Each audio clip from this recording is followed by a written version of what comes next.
I'm going to tell you about looking at different New York cities in the looking glass.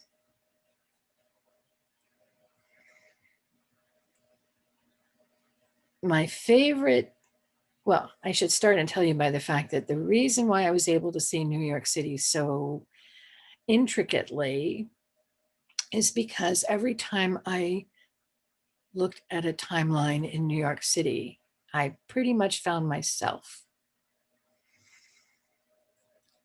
I found another me. And so I could go inside my own head and I could stay there for a while. So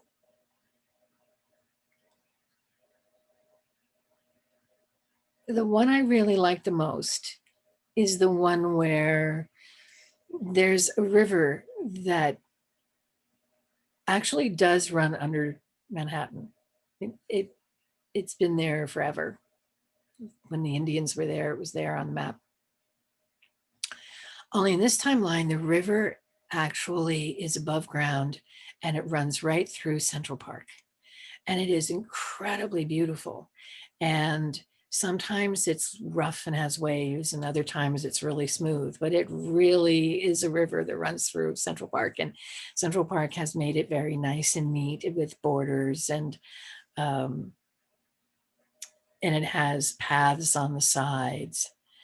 And it comes out at 59th Street and continues south and then goes underground. Um, Basically under 42nd Street area, it's underground. But when it's on surface, there are bridges over it. It's very much like a little bit like the Seine in Paris. And it goes underground again, and it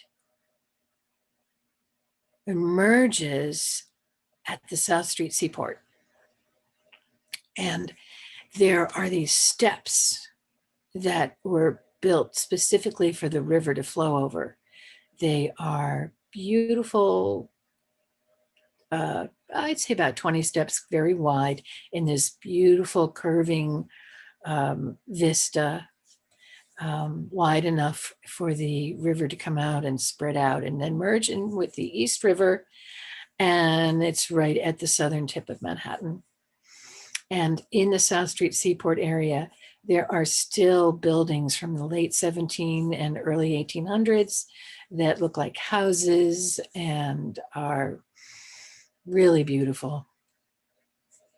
Not just factories, not just warehouses there, but the actual houses are there as well.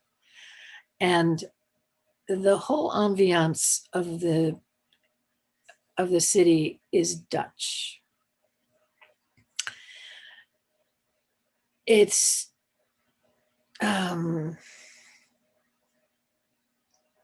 gentler, very, very gentle energy. Now, there's another timeline where it's a little bit closer to what it looks like in our New York City, except that there's no West Side Highway and there's this boulevard instead on the west side. And it boulevard goes all the way up to what would be Washington Heights. And Washington Heights is like Yonkers. It has single family homes and, you know, barbershops and all sorts of things. It's just it's like Yonkers. And it's just beginning to have some of the buildings taken down and the high rises put up as the South moves up. There's another timeline that's really interesting. There's one where instead of Lincoln Center being Juilliard and the two concert halls and the library kind of is huge. it's all encompassing. And there's still the center with the fountain, but the library is like 3 times bigger. And the reason why is because everything is from within the library. So you go into the library, and from there you go to the concert halls, you go to classrooms, you study music, dance, singing, whatever. Um, Everything is under the aegis of the library. And so it feels much more of an ascended energy. Um, it feels very advanced. Um, it's almost as if it's the guilds. It's as if what matters most is creativity. You don't have the feeling of separatism that you have in our Lincoln Center.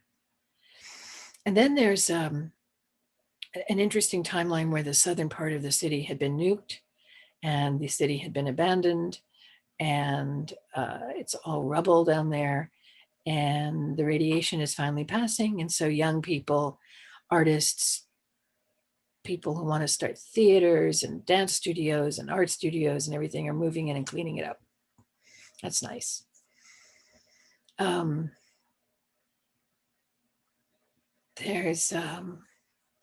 one timeline I don't like at all, and that's because the majority of the city from 42nd Street South is just really ugly, ugly, ugly skyscraper boxes. And the problem with it is the energy is really, really awful. The me that's there, she is a secretary, and it was really hard for her to get a job as a secretary because she comes from New Jersey and her parents were not wealthy. And this is not my personal life. This is not at all the way I come from. Um, but this is where she came from. And it's interesting because they are me. I mean, they look like me. It's weird.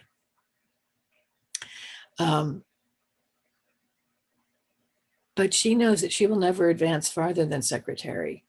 And it's all about survival. It's really such negative feelings and stifling and suffocating. And I didn't stay very long. And then the timeline that's really bad is the one where the Chinese take over. And in that timeline, I was at a Trek convention in the hotel across the street from the 34th Street post office. And I walk outside to have a cigarette, which I smoked in that timeline. And the entire street is filled with Chinese riot police. They're marching down the street, they're grabbing people. There's like soldiers going down the main street, and then it's the avenue. And then there's riot police on the sidewalks, just picking up people and dragging them off. And I don't even get a chance to go inside and tell my friends that what's happening. I get dragged off and I get put in a building and I get put in a line, and I see someone at the front of the line yelling and saying, "No, I won't, no, I won't." And the next thing I know, he's dragged off and is having his face smashed in by the butt of a rifle. So of course everybody is freaking out.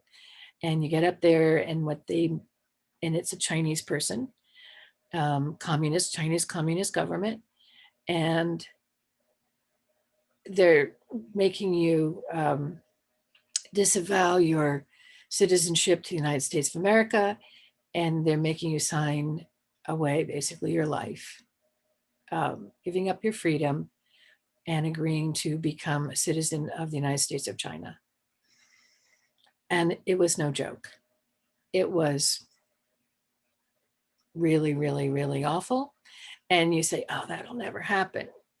Except right now in Melbourne, Australia, Apparently the Chinese own Melbourne because there are Chinese riot police on the streets. The people are being picked up for posting on Facebook that they don't like wearing masks, or going out and putting their garbage out after curfew. They are taken away. They are forcing people to show their ID wherever they go. It's unbelievable. And so it is happening right now on our planet, that the Chinese are one step away from what I saw in New York City. And like I said, they would start slowly. They would first do the 5G and damage us that way. And then they would come in and through the 5G be able to steal all our intellectual property, basically bankrupt the country.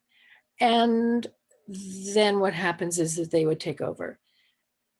Now, they used to have a mural in which, in my old timeline, my original timeline, they had a mural that they had little soldiers running all over the United States, and they had already encompassed about 2/3 of the United States. And that mural was on one of their walls in one of their government buildings. Now, I believe that mural has changed. I couldn't find it anywhere. I could only find one where there's these two officers, Chinese military officers, kind of yelling at the United States. And I thought that's a really good sign. That means that that was a marker. The marker is being changed. And that means that we are on the right path to that future not happening. And I take that to mean that Trump is going to win, but he better win. So I'm praying that he wins. And that's it. If you have any questions, you can put them in the comments and I will try to answer them in the future. Thanks.